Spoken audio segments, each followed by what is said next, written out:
त्याच नॉर्म्सवर आपण यांनाही मदत करणार आहोत. या शेतकऱ्यांना.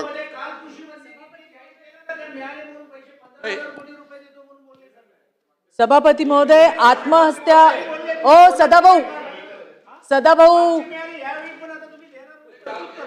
सदाभाऊ खाली बसा, मी उभी आहे. सदाभाऊ मी उभी आहे.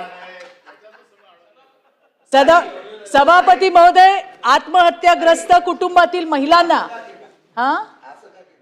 बहुतेक मशीन लावलंय की नाही चेक करत होते.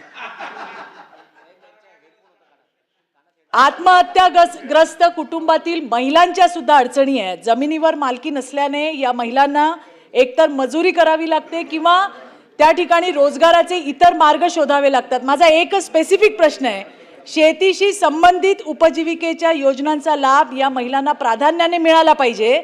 यासाठी कृषी विभागात असणाऱ्या वेगवेगळ्या योजनांच्या माध्यमातून दुग्ध व्यवसाय, मत्स्यपालन यासारख्या पूरक योजनेचा लाभ, तसेच नरेगा अंतर्गत कामं या महिलांना प्राधान्याने मिळावीत आणि त्यांना जॉब कार्ड्स देण्याबाबतचं शासनाचं काही धोरण आहे का? धन्यवाद सभापती महोदय.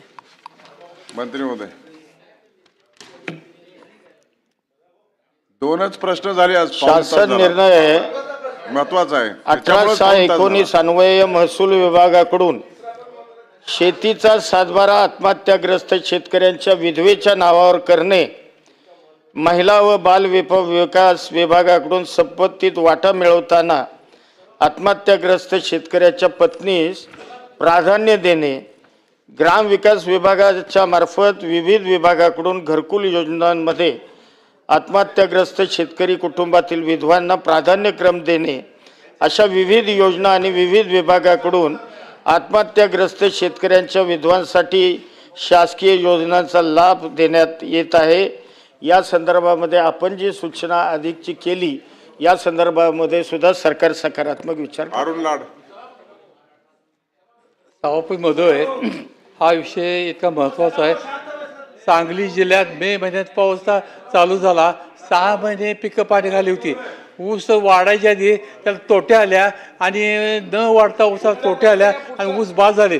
बाकी सगळे पिकं अशी बाद होत गेली. निदान ह्या म्हणजे कर्जाचं पुनर्गठन करून मिळावं आणि तेवढी ती वसुली थांबवावी अशी आमची मागणी आहे. पण शासनाने ते अजून दिलेलं नाही. तेव्हा तात्पुरती वसूल थांबवावी, त्यांना काहीतरी मुदत द्यावी आणि त्याला हप्ते पाडून द्यावे आणि त्याचे व्याज माफ व्हायची आमची विनंती आहे.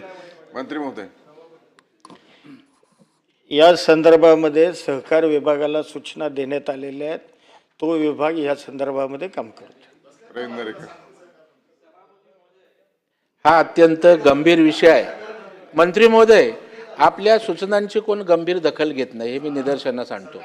याचं कारण 15 वर्ष झाली कोतवाल तालुका पोलादपूर जिल्हा रायगड माझी स्वतःची शेती वाहून गेली. आपण 4 वेळा सूचना केल्यात, 4 वेळा आदेश दिलेत. तुमच्या एक मिनिट, तुमच्या अगोदर एक मिनिट. परब साहेब, प्रश्न महत्वाचा आहे.